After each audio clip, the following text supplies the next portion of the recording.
అయ్యా, దేవుడిచ్చిన ప్రసాదం అనుకుని నలుగురిని కన్నాను. ముగ్గురికి పెళ్లి చేయగలిగానయ్యా. ఈ ఊరు ఏమిచ్చినా మీరు తీసుకుంటారు కదయ్యా. ఇది మిగిలిపోయింది. తమరే ఏదో ఒకటి చెయ్యండి అయ్యా.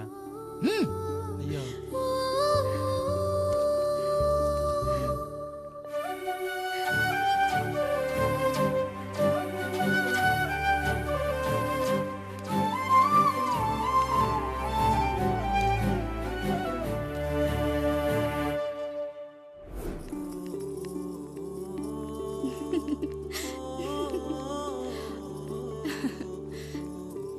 ఈ ఇల్లు, ఆస్తి, ఇంత గొప్ప భర్త, పిల్లలు చాలా ఆనందంగా ఉందండి.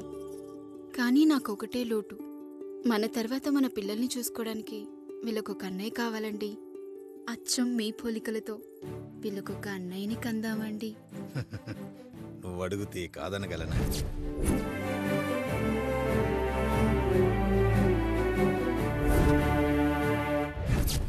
నానా రాయుడెక్కడా? ఇప్పుడే వస్తున్నాను నాన్న.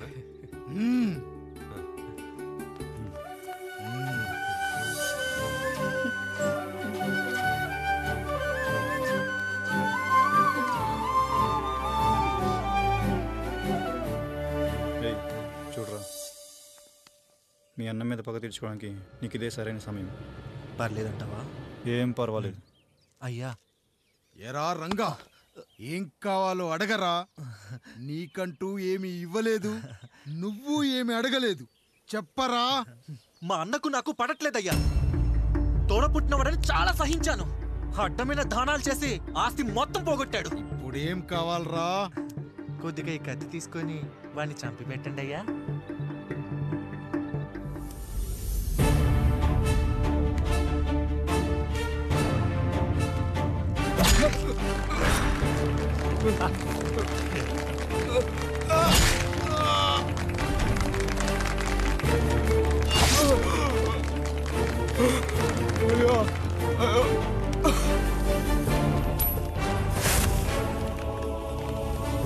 నాయుడు, అన్యాయంగా మా నాన్నని చంపేశావు.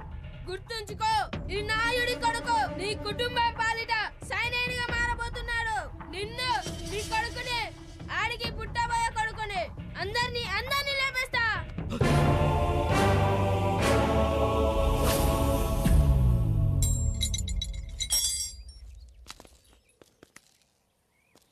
ఏం జరిగింది? మీరు హత్య చేసినట్టు ఇప్పుడే సమాచారం అందింది. తగిన సాక్ష్యాధారాలు పరిశీలించిన పిమ్మట మీకు యావజ్జీవ కారాగార శిక్ష, 2000 రూపాయల జరిమానా విధిస్తూ అరెస్ట్ చేస్తున్నాను. అయ్యగారు నా కోసం చేసిన త్యాగాన్ని హత్య అంటుందా మీ చట్టం? ఇదెక్కడ న్యాయం? మనిషికి ఇచ్చిన మాట నిలబెట్టుకుంటే అరెస్ట్ చేస్తారా? ఏ దేశంలో ఉంది చట్టం? నన్ను ఏం చేయమంటారు రాయుడు గారు? 9వ తరగతి చదివి ఊర్లో గాలికి తిరుగుతున్నా నన్ను మీ మనిషి ఒకడు పోలీస్ స్టేషన్లో ఉండాలని నన్ను ఎస్ఐ చేశారు. సాటి మనిషిని స్వేచ్ఛగా హత్య చేసుకోలేని దౌర్భాగ్య స్థితిలో బతుకుతున్నాం మనం. మీరు చేసిన ఈ గొప్ప పనిని అర్థం చేసుకునే సంస్కారం, విజ్ఞత, విజ్ఞానం మాకు లేవు సార్, మాకు లేవు.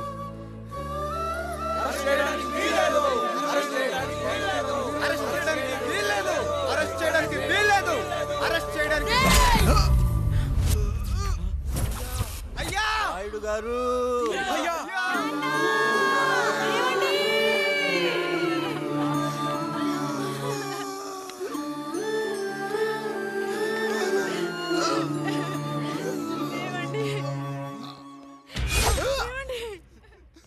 నొప్పిగా ఉందిరా.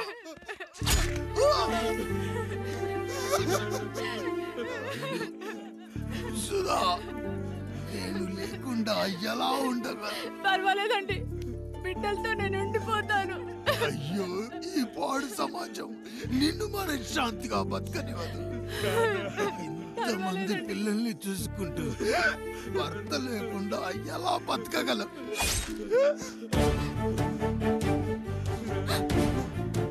వద్దండి.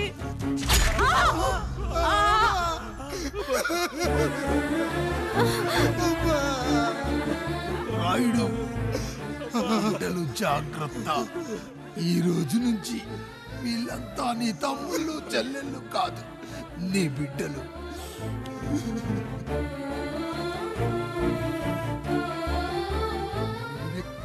వెళ్ళనురా. నీ కష్టం వస్తే ఒక్కసారి నాన్న అని పిలవరా. ఆ సమాధిలోంచి అయినా లేచొస్తా.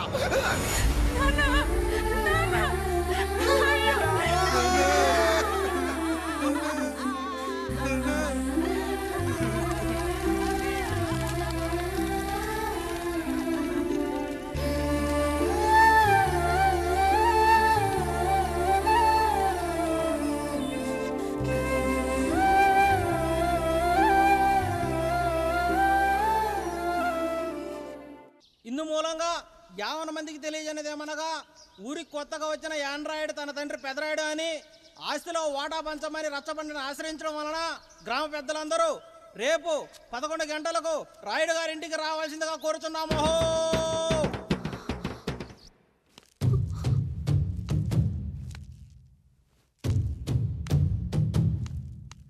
ఎందుకొచ్చారు?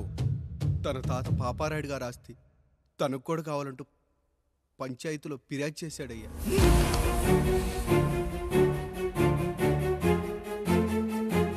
మస్తా గారు ఆ దస్తావేజులు ఇవ్వండి. అయ్యా మరి మా సంగతి ఏంటి? అడగరేంటి? అవునన్నయ్యా. ఈరోజు మీ పన్మేష్ కొడుకొచ్చాడు, రేపు ఆ పాల్దాన్ కూతురు వస్తుంది. ఇలా వచ్చినోళ్ళంతా మీ సంతానమేని తెలిసాక అదిగో ఆ కాముడు చెప్పినట్టు మా ఆయన వాటా కిందో బాత్రూము, నాకో సబ్బు బిల్ల, నా పుట్టబోయే బిడ్డకో బొట్టు బిల్ల, ఇదే మిగులుతుంది. అయినా ఊరి జనాభా కన్నా అన్నయ్య పిల్లల సంఖ్య ఎక్కువైపోతుంది. వాళ్ళందరూ ఇంటి మీదకి వచ్చే లోపు మా ఆస్తి మాకు ఇచ్చేస్తే మా బతుకులు మేము బతికేస్తాంగా. అవునన్నయ్య, మా ఆస్తి మాకు కావాలంతే. ఎవరిని పట్టుకుని ఏం మాట్లాడుతున్నారయ్యా? ఉన్నప్పటి నుంచి ఆయన మిమ్మల్ని సాగుతూ ఉన్నారు. ఈరోజు పెరిగి పండయ్యాక మా దారి మేము చూసుకుంటా అనడం న్యాయం కాదయ్యా, న్యాయం కాదు. ఏ ఆయన నీకో కొడుకునిచ్చాడా? వాడి పేరేంటి? ఐఫోనా? ఎరా ఆస్తి కావాలా? 4 బ్రష్లతో తోముకుంటే ఎక్కడ విడిపోతామో అని నా బ్రష్ టూత్ పేస్ట్ నీకు త్యాగం చేసినప్పుడు అప్పుడు అడగాల్సిందిరా అన్నయ్య ఆస్తి కావాలి అని. ఎరా నేను వాడిపారేసిన లంగోటాలు మార్చి మార్చి చొక్కాలు చేతిగుడ్డలుగా వాడారే, అప్పుడు అడగాల్సిందిరా అన్నయ్య ఆస్తి పంచు అని. నువ్వు 6 నెలల పసిగందుగా ఉన్నప్పుడు పాల కోసం ఏడుస్తుంటే నిన్ను తీసుకెళ్లి పసుల దొడ్లో కట్టేశానే, అప్పుడు అడగాల్సిందిరా అన్నయ్య నాకు ఆస్తి కావాలి అని. మా తండ్రి గారు పాపారాయుడు పోలికలు నాకు, నా పోలికలు ఆండ్రాయిడ్కి. అసలు మా కుటుంబంలో ఏ పోలికలు లేని మీకు ఎందుకు ఇవ్వాలరా ఆస్తి? ఆస్తి లేదు, గీస్తి లేదు. Get out, get out, get out, get out, get out అని నేను అనొచ్చు, కానీ అనగలనట్రా? అనలేను. ఎందుకంటే మీరంతా నా తమ్ముళ్ళు, నా చెల్లెళ్ళు. రక్తం తాగిన దోమ కూడా వెళ్ళేటప్పుడు కృతజ్ఞతగా ఏ మలేరియానో టైఫాయిడో వదిలి వెళ్తుంది. కానీ రక్తం పంచుకొని పుట్టిన మీరు ఈ అన్నయ్య కోసం ఆస్తి కూడా వదల్లేకపోతున్నారు కదరా. గుమస్తా గారు, నా యావదాస్తి నా తమ్ముళ్లకు చెల్లెళ్లకు వాళ్ళ పేర్ల మీద రాయండి. నాకు చిల్లి గవ్వ కూడా అక్కర్లేదు. ఇక ఈ ఇంటికి నాకు ఎటువంటి సంబంధం లేదు. లక్ష్మి, సావిత్రి, మీ చీరలు విప్పేయండి. ఇక్కడికి వచ్చేటప్పుడు ఏ చీరలు కట్టుకున్నారో వెళ్ళేటప్పుడు కూడా అదే చీరలు కట్టుకోండి. వెళ్ళిపోదాం. దస్తావేజులు తీసుకురండి.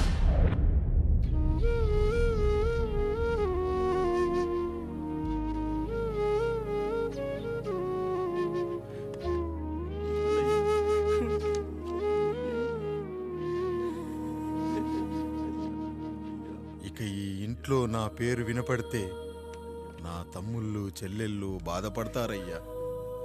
ఈ ఇంట్లోనే కాదు, ఈ దస్తావేజులో కూడా నా పేరు ఉండకూడదు. నేను ఇక్కడ సంతకం పెట్టి వీళ్ళ మనసు నొప్పించలేను. అయ్యా, మొత్తం వదిలేసి మీరెలా బతుకుతారయ్యా? ఎండకు నీడలా, వర్షానికి గొడుగులా నన్ను ఇన్నాళ్ళు కాపాడింది. కష్టాల్లో సుఖాల్లో నాకు తోడుగా నిలిచింది. నా నిజమైన ఆస్తిని, కుటుంబ గౌరవాన్ని కాపాడింది. ఇదేరా నా ఆస్తి అంతస్తు. ఇది మా నాన్నగారిచ్చిన లంగోట. బంగారం లాంటి తమ్ముళ్ళే లేనప్పుడు నాకు మాత్రం ఈ బట్టలెందుకురా? వెతికిన దొరకదే రూపం, అరి పిలిచిన పలకదే ప్రాణం. వెతికా నువ్వు నడిచిన దారుల్లో, బ్రతికే నువ్వు విడిచిన శ్వాసల్లో. హో నీడనడిగా గాలినడిగా ఎక్కడని నా ప్రాణం. ఏరునడిగా ఊరునడిగా ఎందుకని మౌనం. బాధనను విడువనని తడిమినది వెంటపడి.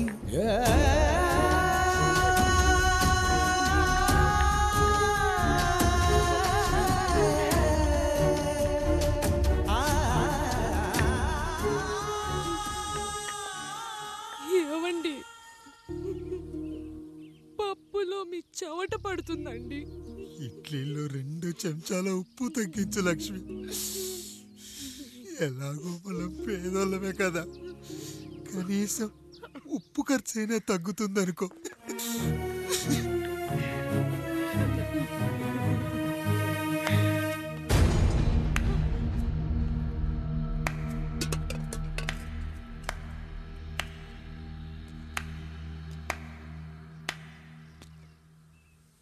పప్పు రుబ్బుతున్నావా పెదరాయుడు? ఎవడికైనా చేసిన పాపం పండుతుంది అంటారు. నీకు మాత్రం అదిగో అలా పిండయింది. అరే రే రే రే రే, చేతి నిండా భార్యలు, ఇంటి నిండా బంధువులు, బీరువా నిండా డబ్బులు, ఊరి నిండా జనాలు. ఏరి ఎక్కడ? ఇంటర్వెల్ ముందు ఇంటర్ చదివే కుర్రాడు ఏదో ఆవేశంగా డైలాగులు చెప్పాడు, సెకండ్ హాఫ్ కు మర్చిపోతాడు అనుకున్నావు కదూ? మర్చిపోవడానికి నువ్వు నాకు ఇచ్చింది అప్పు కాదు, ద్రోహం. అమ్మ వచ్చిన ప్రతిసారి అడిగేవాన్ని, అమ్మా నాన్నెక్కడా అని. నీ గురించి తెలిసాక నీ ముందుకొచ్చా, నీ బ్రతుకుని ఇక్కడి దాకా తీసుకొచ్చా. పిక్చర్ అభి బాకీ హే మేరా పితాజీ. నిన్నిలాగే వదిలేస్తే ఈ ఆండ్రాయిడ్ తో వదలవు. సామ్సంగ్లు, హెచ్టీసీలు, లెనోవాలు అంటూ కనిపారేస్తూ మా అమ్మ లాంటి వాళ్ళ కోసం తిరుగుతూనే ఉంటావు.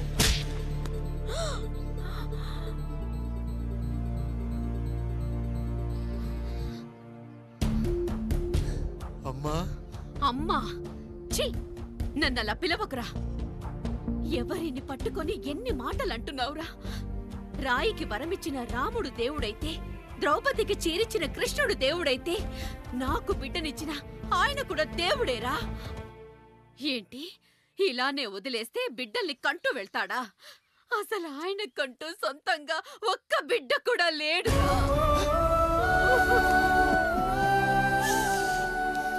అసలు ఏం జరిగిందో తెలుసా? మీరుండండి అయ్యా, ఉండండి. మొదటి భార్యని చేసుకున్నాక పిల్లలు పుట్టలేదని రెండో పెళ్లి చేసుకున్నారు. ఆవిడకి పుట్టలేదు. మూడోసారైనా తగులుతుందనుకున్నాం, తనకే పుట్టలేదు. పిల్లల కోసం పెళ్ళాలని మార్చాడే కాని వాళ్ళని వదిలేయలేదురా. అదిరా మా పెద్దయ్య మనసు. ఆయన దగ్గర బాణం ఉంది కానీ లేదురా. అసలు నీ తండ్రి ఎవరో నీకు తెలుసా? తెలుసా? ఇదిగో ఈ కాముడేరా నీ తండ్రి. గేదె నల్లగా ఉన్నంత మాత్రాన పాలు తెల్లగా ఎలా ఉన్నాయనే కదరా నీ ప్రశ్న. దానికి సమాధానం చెప్పాలంటే, ఒక వర్షం కురిసిన రాత్రి నేను 9వ నెల బాలింతగా ఉన్నప్పుడు. పండు పండు, ఇదిగో. ఏమిటండి ఇది? నిద్రలేస్తే నేను, బయటికెళ్తే గంటోడు, పక్కకెళ్తే పాలేరు, ఎప్పుడూ తిరిగే తాయారు. రోజు మమ్మల్ని చూసి చూసి బిడ్డ కూడా జిడ్డు మొహం వేసుకుని పుడతాడేమో అని భయంగా ఉంది. కడుపులో ఉన్నప్పుడు మనం ఎవరి మొహాలైతే చూస్తామో అచ్చం వారి పోలికలతోనే పుడతారంటారు. పొరపాటున నా పోలికలతో పుడితే? అదేంటి కాముడు, నీకేం తక్కువ? జుట్టు ఉండాల్సిన చోట లేకుండా అవసరం లేని చోట విపరీతంగా పెరిగిపోతుంది. మనకు పుట్టబోయే బిడ్డ గొప్ప అందగాడై ఉండాలి. ఇదిగో రోజు ఈ దేవుడి ఫోటోలు చూడు, వాళ్ళలాగే అందంగా పుడతాడు. కడుపుతో ఉన్నప్పుడు ఎవరి ఫోటో చూస్తే ఆ పోలికలతో బిడ్డ పుడతాడా? కనిపించని దేవుడి పోలికలు నా బిడ్డకెందుకు? ఈ ఊరికి దేవుడు రాయుడు. నా బిడ్డ ఆయనలాగే పుట్టాలి, ఆయనలాగే పుట్టాలి.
ఏంటి పండు ఇలా వచ్చావు? అయ్యా, తప్పు జరిగిపోయింది పెద్దయ్య. ఏం జరిగింది? అసలే నువ్వు ఒట్టి మనిషి కూడా కాదు. ఒక్కసారి ఇటు చూడండి అయ్యా.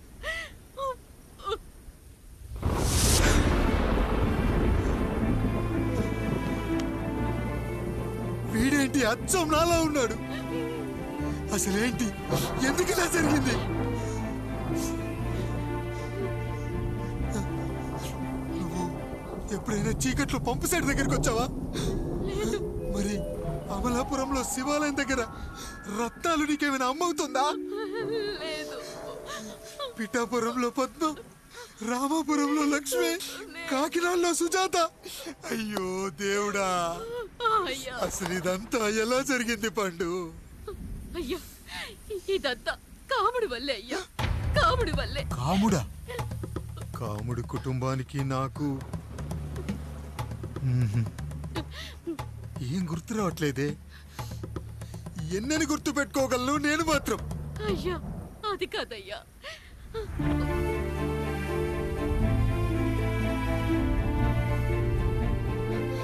అలా రోజు మీ ఫోటో చూసి చూసి అచ్చం మీలాగే పుట్టాడు. అయ్యో, నా పోలికతో బిడ్డ కావాలనుకోవడం ఏంటి పండు? నువ్విలా చేయడం ఏంటి పండు? పోలికల కోసం ఫోటోలు ఎందుకు చూసావు పండు? అందుకే కదయ్యా ముందు ఆ డైలాగ్ చెప్పాను, తప్పు జరిగిందని. ఇప్పుడు ఏం చెయ్యాలయ్యా? స్వచ్ఛమైన మన ప్రేమను ఈ పాడులోకం అర్థం చేసుకోదు. కనీసం మీ ఇద్దరి జీవితం బాగున్నా ఆనందపడేవాని. వీణ్ణి ఇక్కడ ఉంచొద్దు పండు, బయటికి పంపించు. బయటికి పంపించి బాగా చదివించు, గొప్పవాణ్ణి చెయ్యి. వీడికి అయ్యే ఖర్చంతా నేనే భరిస్తా. అవసరమైతే ఆ డబ్బు కాముడి జీతంలో కట్ చేద్దాం. అయ్యా, వెళ్లే ముందు వీడికొక పేరు పెట్టండి అయ్యా.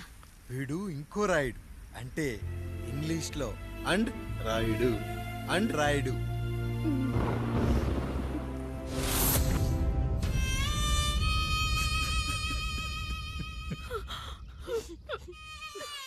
ఇదిరా నీ కథ, నా గతం. నిన్ను చదివించడం కోసం ఆయన మీ నాన్న జీతంలోంచి నెలకి 3000, 4000 కోసేసిచ్చేవారు.